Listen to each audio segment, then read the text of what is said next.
So today I have a treat for you. John Burroughs suffered time dilation, missing time, during the Rendlesham Forest Incident back in 1980. The phenomenon of missing or messed up time seems very common in UFO encounters. So here today for you is the research into what's really going on, followed by a very interesting panel discussion about the possibilities of weaponizing time.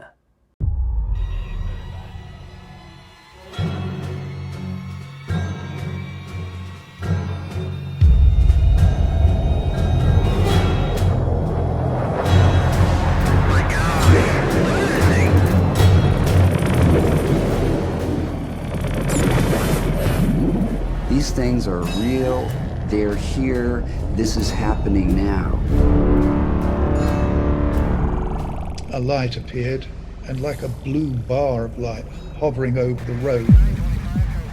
On one side, witnesses could see it. On the other side, they couldn't see anything. Our night that we went out there, they were blasting the phenomenon with EM frequencies from Bowsy through the tunnels into the forest. Because those blue lights that we saw, plasmas being targeted by lasers. They were generating a phenomenon which was probably what they were hitting was the actual phenomenon, the exposure, what they created from blasting this energy. They got immediately merged into UFOs, and I'm not sure what UFOs are, but these aren't spacecraft. These aren't extraterrestrial. High-power radars and ionospheric heaters are capable of making atmospheric plasmas. Now, these are glowing balls of light, like ball lightning. They can move from speeds that are stationary to many thousands of miles an hour. They will follow Earth energy gradients. If they're artificial, if it's by radar sweep, then they may be swept across the sky in regular or intelligent patterns. We have now released Planned Quick Strike. Repeat. We have now released Planned Quick Strike. We will deep dive into the world of UAP. Past to the present, and some considerations, historical accounts, possibilities, and some personal perspectives on a substantial number of UAP issues. Some involve close encounters with UAP and the effects on human beings. Add up threat assessment, weaponizing UAPs, and the race to be the first to do it. And we have a lot to unpack in this edition, the weaponization of UAP.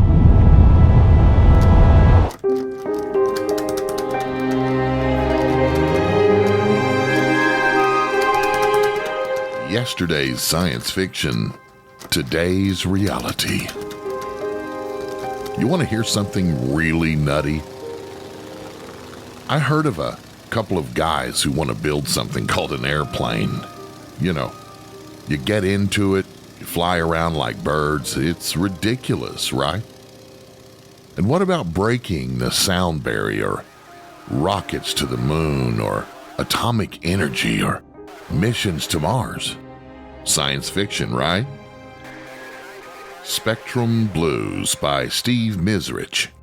There are many documented cases of electromagnetic effects in conjunction with paranormal phenomena.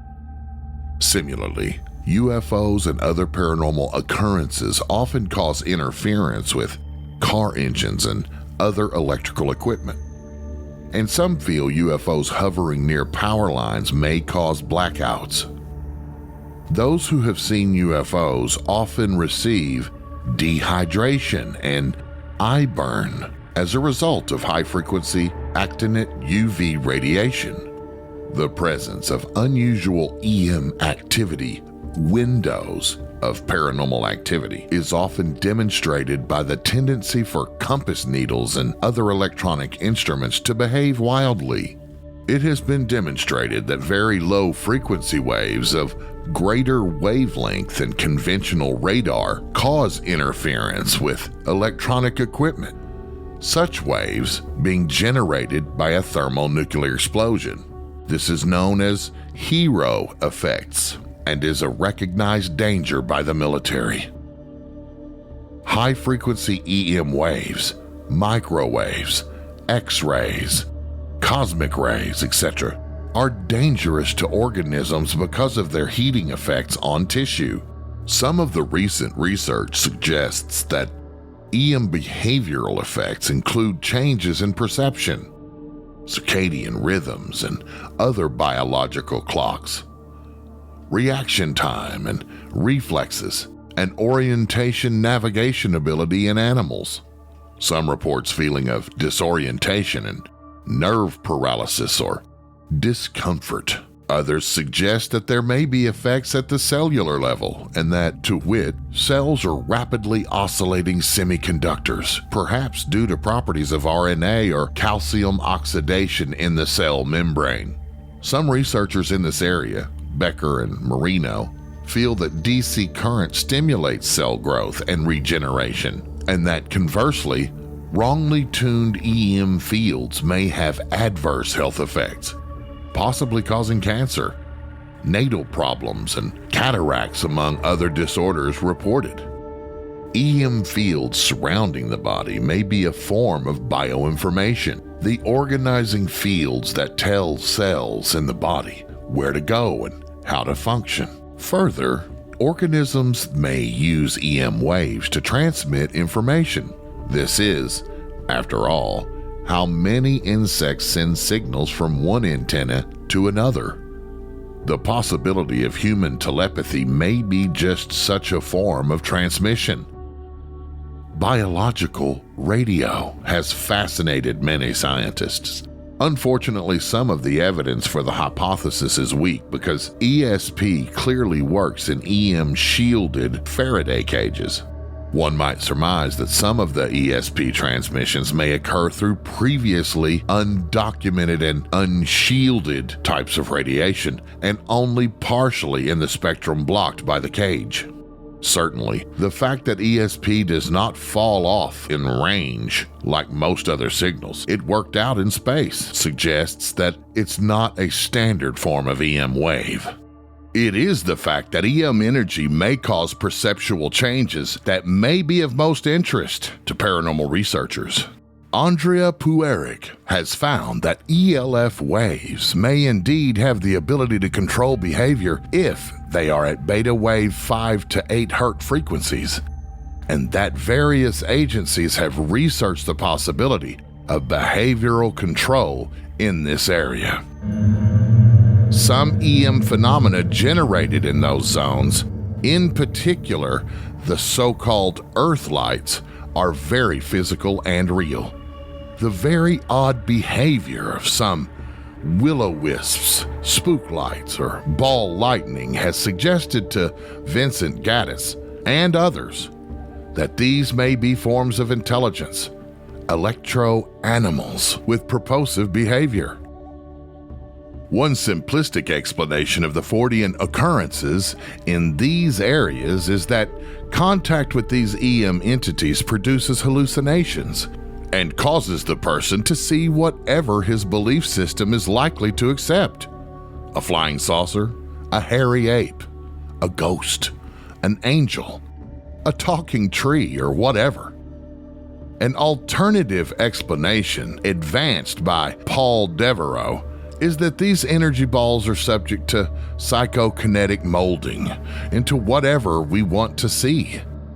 John Keel notes that in most UFO sightings, what is first seen is a bright light, which is then followed by the outlines of a structure. UFOs may be nothing more than just superspectrum entities. The fact that they are often changed coloration from red to indigo to vanishing altogether suggests to Keel that they are specters transiting through and then leaving our visible light spectrum. Some of the UFO's flagrant violations of the laws of physics, in particular angular momentum, do suggest it is not a physical object. The physical effects of the UFO, stalling cars, strange electronic signals on radios and phones. Eye burn and CNS effects suggest that it has a powerful EM field associated with it, if it is not itself an EM entity.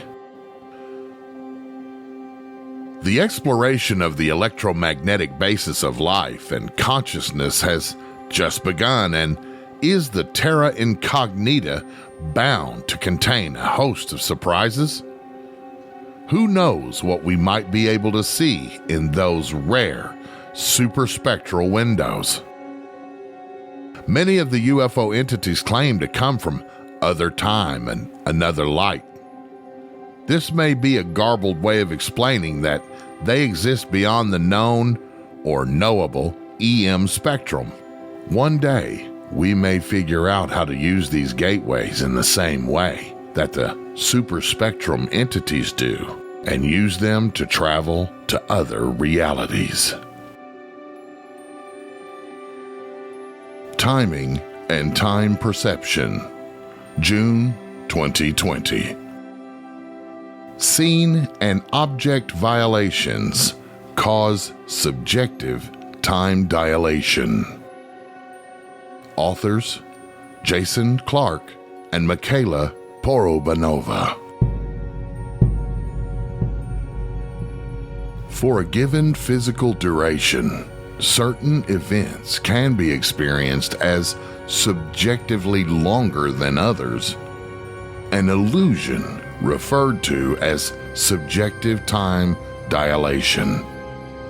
Many factors have been shown to lead to this illusion in perceived duration, including low-level visual properties of the stimulus, an unexpected stimulus in the sequence of events, as well as affective factors.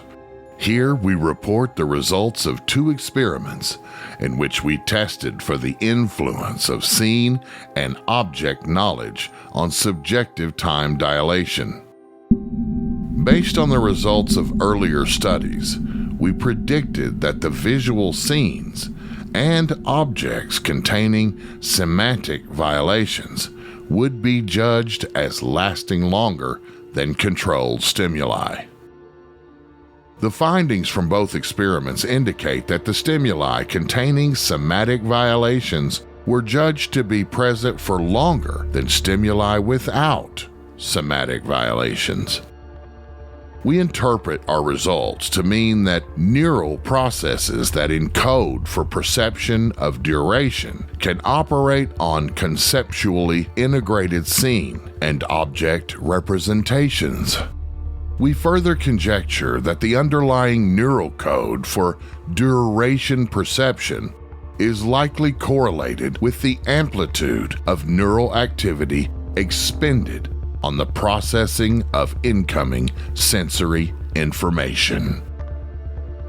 Unlike our other perceptual modalities, which operate on incoming sensory information registered with specialized receptor cells, our perception of time does not, it seems, result from the stimulation of specialized sensory receptors. Indeed, we still have the perception that time is passing when deprived of all sensory input. In the absence of sensory receptors, what is the brain using as the input to create the perception of duration?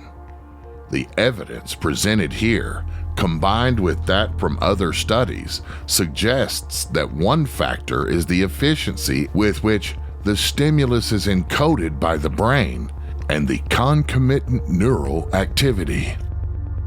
We agree with Eagleman and Pariadith that the perception of the duration may be related to very low-level properties of neurons, but we also claim that such low-level processes can be impacted by high-level cognitive processes, including those involved in scene and object representations.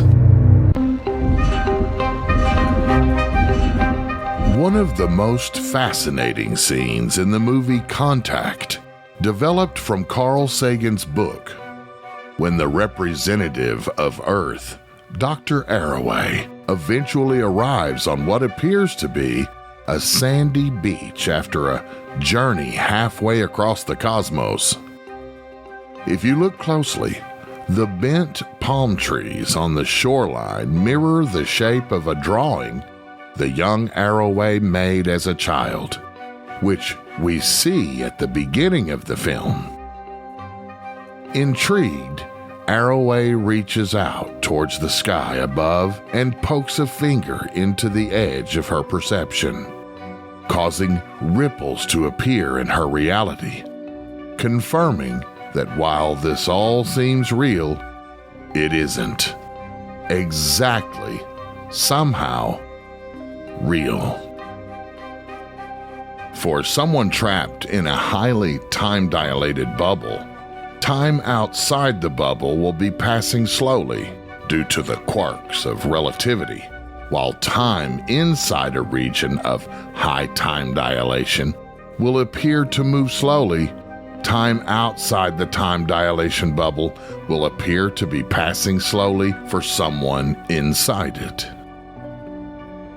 In 1985, Caltech physicist M. Morris and K. Thorne discovered the principle of traversable wormholes based on Einstein's general theory of relativity, published in 1915. Morris and Thorne did this as an academic exercise at the request of Carl Sagan, who had completed the draft of his novel, Contact. This little exercise led to the development of two new cottage industries in space-time physics research: the study of traversable wormholes and the study of time machines. Wormholes are hyperspace tunnels through space-time, connecting either remote regions within our universe or two different universes. They even connect different dimensions and different times. Space travelers would enter one side of the tunnel and exit the other, passing through the throat along the way. The travelers would move at c is the speed of light, 3 times 108 ms, through the wormhole and, therefore, not violate special relativity. But external observers would view the travelers as traversing multi-light-year distances through space at FTL speed. A stargate is a special class of traversable wormhole solutions to Einstein's general relativistic field equation that possesses very simple physics that flat entry and exit openings. This may also beg the question: are perceptions of time slips explainable by quantum mechanics as random time solutions? Futurism Online also has commented, "Weird science or tomorrow's reality? Could it all come down to the effects of time dilation? That tricky little consequence of general relativity wherein gravity has the ability not only to warp space, but to distort time as well. Naturally, the deeper you are in a large object's gravity well, the greater the distortion of time experienced." All right, there you go, everybody. The first half of this latest edition of Weaponisation of UAP. So without further ado, I'm going to bring in James Worrow. How you doing, James? Good evening, good afternoon. Hello.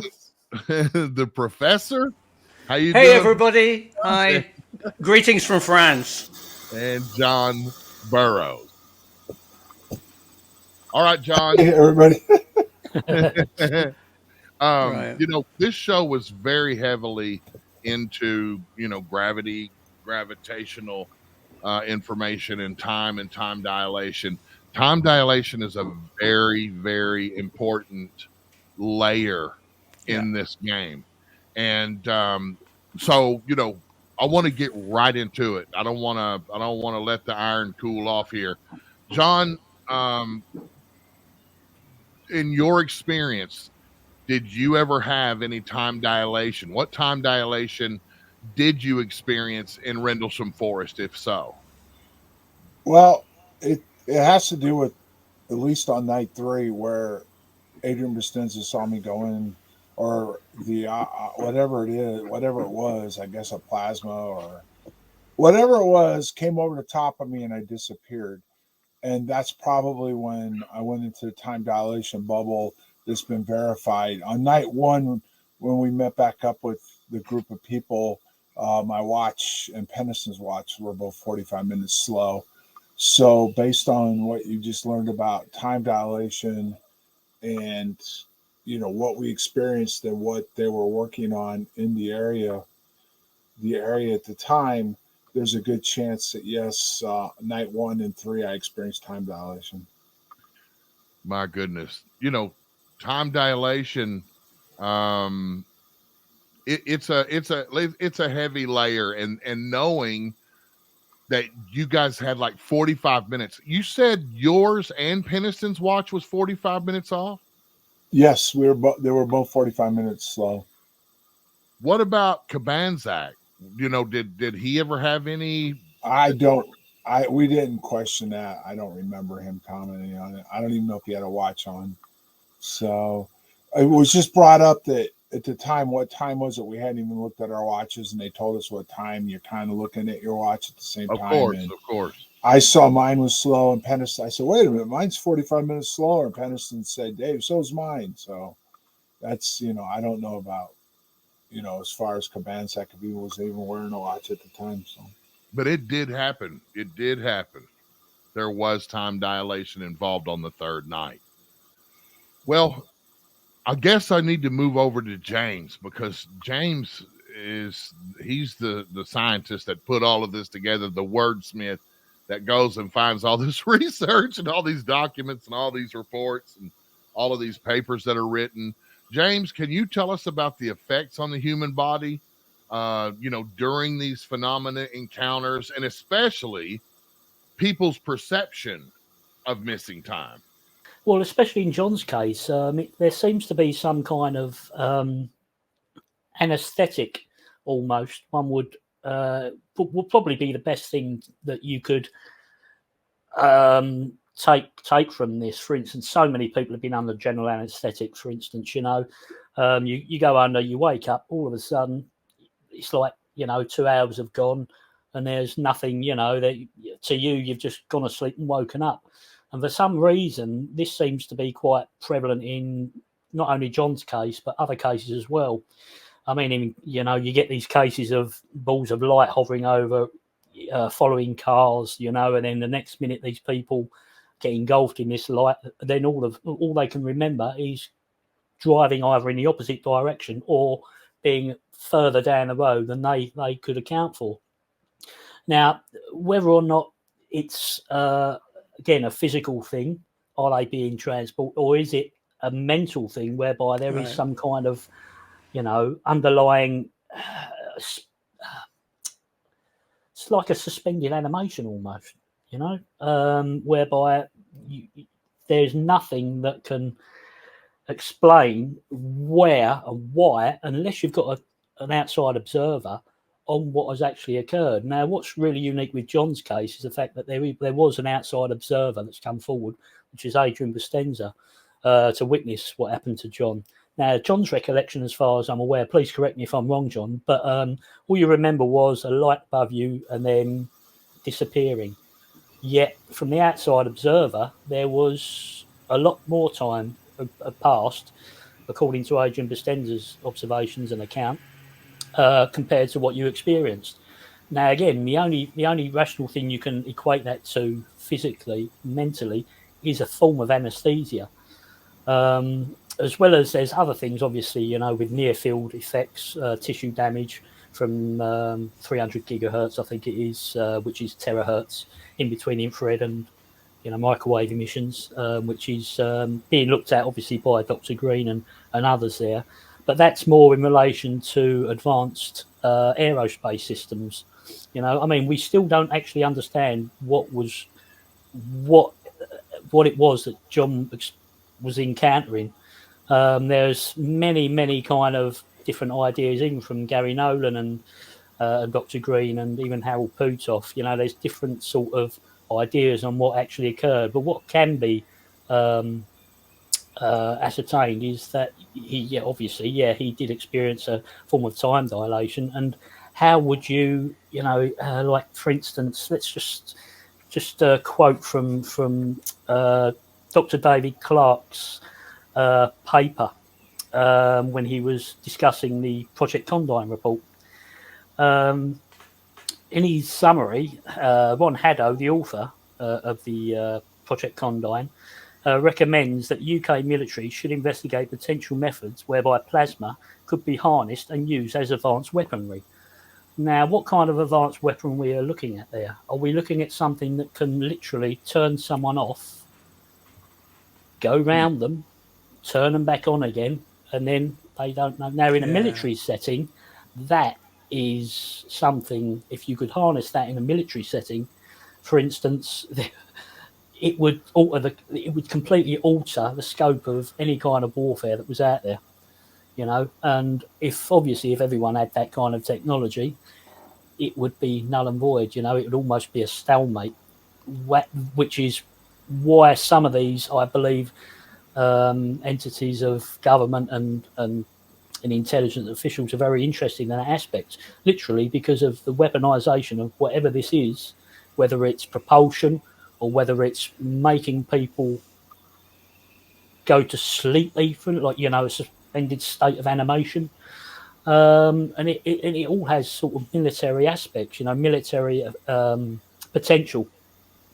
Unfortunately, I always talk about the military potential of these things because that is what it would probably be used for. Maybe many years down the line, it will be used for riot control or something like that, just to stop people from doing what they're doing and then doing something, maybe corralling them, I don't know, like cattle. And then literally, and it's all to do with, like Gary Nolan said, it's all to do with the mind, the effects on the mind. Whereas Dr. Green talks a lot about the tissues, even though he's a neuroscientist and stuff like that. He talks a lot about tissues, but Gary Nolan does go into more the effects it has on the brain. When people are close to this type of thing. Even suspended animation. Even the reports from years ago from the Fatima incident, for instance, it was as if these three kids were there and they were in some kind of trance, some kind of suspended animation almost from their point of view, whereby something was going on. It was being witnessed by other people, but other people were seeing different things. Obviously, outside observers were seeing different things. Right. But again, that's another case, a historical case, whereby this idea of controlling somebody and their mind and potentially utilizing it for warfare. Right. That seems to be the first, middle, and last place financing for this kind of research and study comes from. Is weaponizing in war. Unfortunately. In this edition of Phenomenon Radio this week, we presented a lot of physics for everybody to chew on. There was a lot of subject matter, a lot of reports, a lot of papers that are written around the physics and of time dilation, time slips, and suspended animation, all of that. I want to move over to Professor Simon. Can you talk a little bit about the physics of relative time and how time is measured by the human body? Because even I talked about being put, like in a black box, pitch black, and still we have this mechanism in us that tells us time is moving and time marches on. talk a little bit about the physics of relative time and how it's measured by the human body. I'd love to. Physics and time is so important. We all think that time is an arrow, a river going in one direction. But only at the beginning of the 20th century, Albert Einstein started absolutely understanding a new definition of time. And when he said that all time is relative, and it's relative to your motion, and it's relative to gravity. And I think that's very relevant in John Burroughs' case at Rendlesham Forest Incident. Right. Let me give you an example. If you were in a fast-moving spaceship and you were flying to the planet Zog and it took you 2 months to get there and 2 months to get back, time for you is absolutely normal. You can measure it in your local reference as lasting 2 months. But when you come back, Earth, Cape Canaveral is 20 years later, because they are in a different time zone to you. Their time is normal, your time is normal, but time is affected by your relative speed and also gravity. So if you remember in the classic Hollywood movie where it talked about visiting a planet near a black hole, when they went down to that planet, which could be potentially possible if it's not a little iffy, every minute they stood on that planet, because of the immense gravitational force, which also affects time on that planet, aged their reference back to Earth by a whole year. So they could only stay a few minutes because when they went back, their families would have moved on and it would have been 20 years later. So when you realize that time is relative to your motion and to gravity, it starts putting a new meaning on time dilation as being real. If you are moving fast, if you are in an immense gravitational force, your time will be, you will lose time compared with an observer who isn't in that. So was that what happened to John and his colleagues at Rendlesham Forest? Was he exposed to extreme speed? Unlikely. Or extreme gravity, or another force that affects time. But whatever it was, time is affected by physics.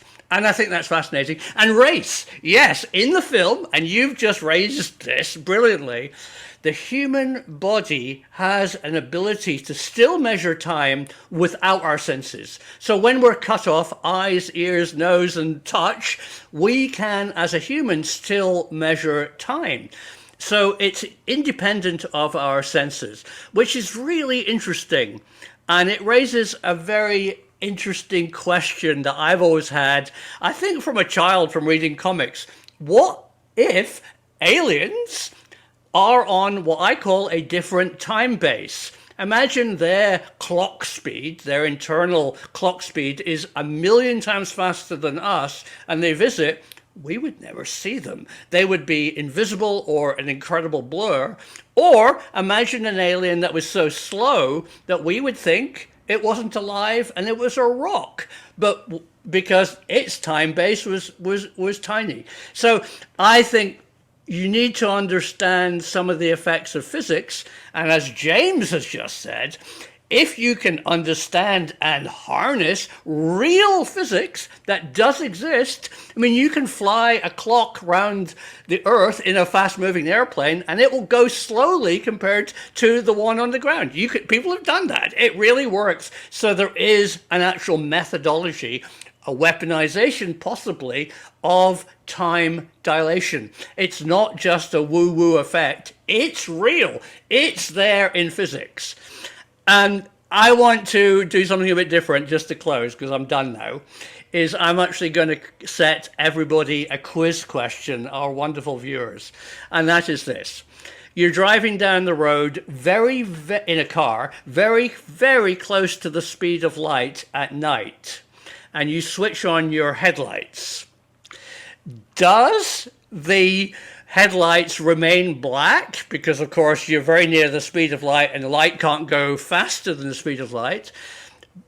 if you're a tiny increment under the speed of light, does the light come out a few millimeters or an eighth of an inch and stop? Or does light eliminate the road ahead by flying ahead at the speed of light? A, B, or C? Black, a tiny bit, or normal? So you don't have to explain it, but I'd really like to know what viewers think, and I will come back in the future and tell you the answer, and it's a very interesting answer. So thanks, Ray. No Google. No. I want people's initial gut reaction to what they think might happen. Absolutely. Yeah. I mean, the neutral aspect of it is physics, and then from a base perspective.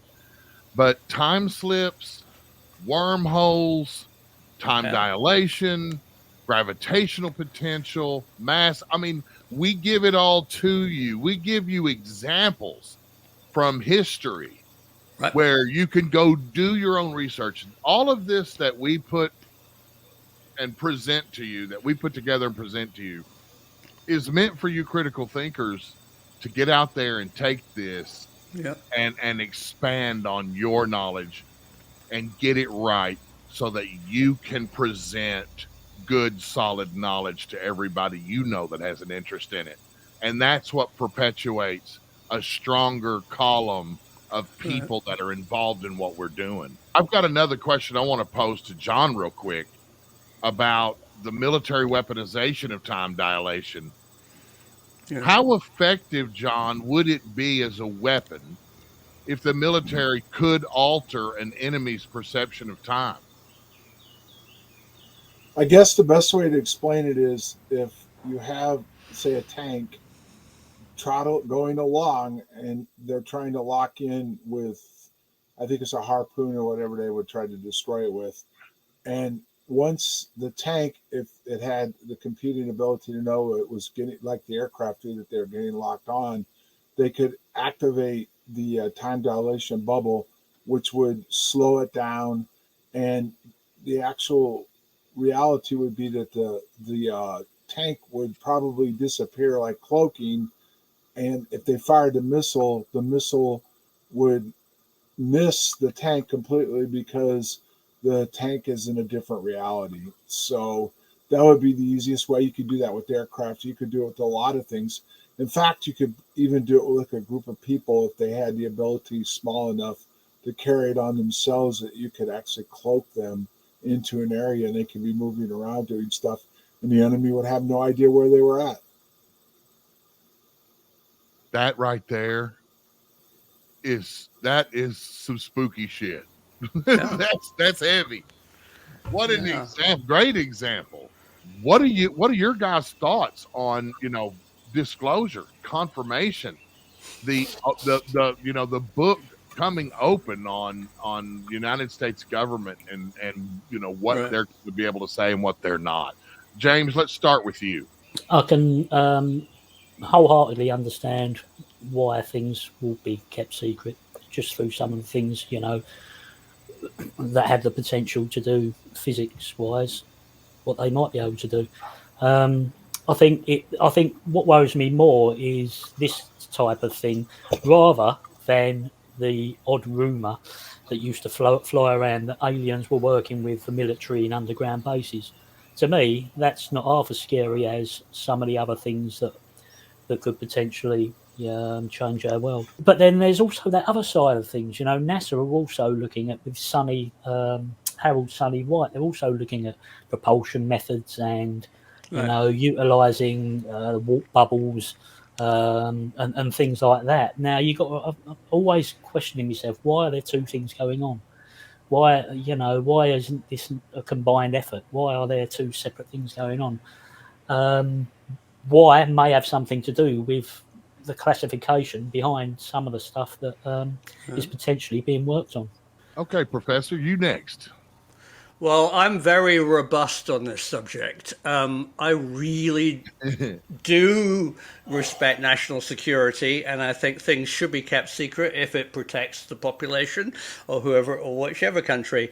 But I think it's a complete mistake of the UFO community to rely on this in my opinion, bizarre word, disclosure. Who's going to be disclosing? The very people with the secrets. And my background, my friends, everybody I know are scientists. And what I want is not disclosure. I want verification. I want scientific verification of this without stepping on national security. But I want people to actually independently look at the science of UAP. Possibly Avi Loeb's doing a good job, and other people who don't want to have classified secrets. They just want to have raw data collected by sensor systems which they control, not stuff filtered because it's a national security FLIR camera. You know, real stuff that they can say, well, we now know what this thing is, or we're closer to that answer.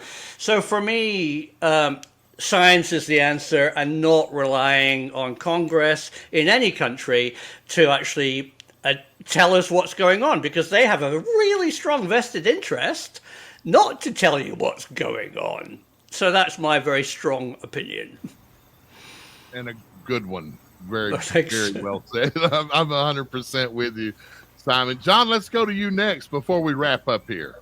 It's just simple. National security is being abused, and it's, as you can see, I believe there was an article that came out yesterday where the Senate has found out there's a secret program that's outside their limits, or there are secret programs that are outside their limits, and that's not how democracies work. Now, that doesn't mean that everything has to be exposed to the public, or even all the people inside of Congress, because loose lips sink ships. But there needs to be regulations done inside on the military and the intelligence agencies. And at this point, it's being overused, overabused, and I don't see it changing. And I'm not against national security, but at the same time, we're not a secret society or a national security state. We're not supposed to be. Let's say it that way, but we are. So things need to change. But do I believe they will? No. Just like I don't believe disclosure is coming. The best we're ever going to get is what we've got right now, and maybe a little farther, where they're going to start showing that there is more being kept from the public and from Congress, but they're not going to open the vault and spew out the secrecies. And the last thing is, some of it is valid just because you don't want our other enemies of other countries knowing what we do or don't know, because that would also play into how we would protect ourselves against other people. Whether we like it or not, we live in a violent world, and part of our government's job in the military is to protect each country that they represent. Right. For us here in the States, when I grew up and I learned about the war from our education system, the Second World War, just trying to wrap my head around the idea that my great aunts and uncles were working to once we got involved in the World War in the Pacific and over in the European theater, when the way that it came out, how we got the bomb just in the nick of time, and how all that transpired, those military leaders, man, they know how close they came to instead of a W, an L, losing that war. It was real close. Had it not been for German scientists sabotaging their efforts to get that bomb done and leaking information to us to get ours done faster, we'd probably all be speaking German right now. All of us. I mean, everybody put in. Everybody. And like Russia suffered some of the greatest personal loss in personnel and people and soldiers and all that. 20 million people died in that war. And when you think about never wanting to finish second again, it's going to be instilled into their DNA at that point to never get caught with your pants down again. And I think that's what bred this ultra secret state that we're living in. And I think that John is 100% right that this shit has just gone, it's run amok. And I think it happens in any society, because here on Earth, the animals that are running the show have a good side and have a bad side, and there's always going to be somebody over that hill that wants to come over that hill and take what you got. And we have to have security, we have to have defenses, and we have to have secrets to keep that possible, because I would rather be a warrior in a garden than a gardener in a war. and in the end, and I know it's kind of just being colorful, but in the end, I understand where secrets come from. The need for secret keeping is based in, and I think that there needs to be a house cleaning over here in the United States for sure. Guys, this was a very interesting show. It was filled with a lot of stuff for our viewers and listeners to chew on. It's been a fascinating ride so far. 6 episodes in this series, and 7 is in the works. And I appreciate everybody's patience. I appreciate all of you guys and all of your input in tonight's effort here. Does anybody else have anything they would like to add? Only a quick experience of my own, really. It was to do with memory. When me and my parents, we visited the Rendlesham area the weekend. We had a conference there. I think John was there as well. And this night, everyone went from the conference room. We went to Rendlesham Forest to have a night walk, to go around the place at night. On the way down there, my father was a bit unsure about where to go during the night time, and the people we were following, they went a bit far ahead of us. So when we come to where we were supposed to drive into the car parking area, we actually drove past it, and there was nowhere to turn around, so we had to carry on going.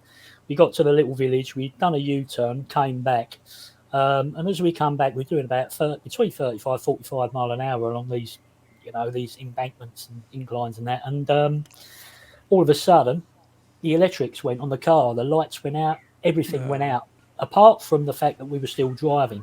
Now there's no lights around there was nothing around there, and it was just complete black, and we're still driving, and every now and then you could see little tiny bits of it, and I'm in the back as a passenger. Now literally what seemed about 2 or 3 minutes that my dad had already slowed down, and then everything came back on again. But what was really strange was the fact that when we actually got there, and I remember this, we got there, we didn't talk about it. Now, I would be one of the first ones to say, oh, you never guess what happened on the way up here, and it was about a year later when we was talking about maybe popping down there again on the anniversary. It was a year later that both me, my mum and dad, we remembered it. And it was like for a whole year, we'd forgotten that had actually happened. My mum will back me up on this. My father will back me up on this. But for some reason, we couldn't remember that, or we'd forgotten to talk about it. We only remembered about a year later. And I found that personally odd, because my brain doesn't normally work like that. Normally it would be, guess what's happened here, there, and everywhere. And that was just an odd thing that happened. But again, that's more memory based, But that affected all of us, all of our memories, which was odd, just odd. That is odd. That is odd. And I've heard people with accounts of things that are very similar to that. And that is weird that the recall for that in everybody, you just missed that whole period. Simon, what do you have to close with? Oh, I'm so blessed by talking to some fascinating people this week. I'm interviewing the head of Ukrainian radar research, because I'm doing a show on my channel to expose the real truth of the history of radar in the United Kingdom. And I've tracked down the very people who actually built it. So at the end of the week, I'm just doing all that research, The guys are fantastic. They're willing to talk to me. I might have to interview them speaking in Ukrainian, but what they are going to say is fascinating. And it's all about what we're talking about. It's about the history of physics. It's about the history of weaponization. And we need to have people like James and John and Race and myself to expose this. We need to understand and tell our audience things that they don't know, because that's really important. I agree 100%. Thank you for that, Simon. And James, thank you. John had to bail. He had a doctor's appointment, and he was pressed for time. But I just want to reiterate that we as a team are working hard to give you an objective analysis of the highly strange. Let's just put it that way, by looking for scientific verification, and not just like hoping for disclosure. By asking the big questions and researching real science, not just repeating the truth and what others say, or by being objective, revealing the hidden truth. Because we will all try hard to bring you answers to those big questions that you deserve answers to. The truth is out there, and we know where to look. Between the intrepid James Worrow and Professor Simon and John Burroughs, I'm very lucky to be right here. Folks, stay tuned. Please like, follow, subscribe to the channels, and comment, for we always love to get your feedback on how we're doing, how we can do it better. And as always, any questions you might have that we can address in the comments, or even on a future show. So thank you for watching. Thank you for listening. And we will see you next time. Goodbye, everybody. Bye-bye. Bye. Bye.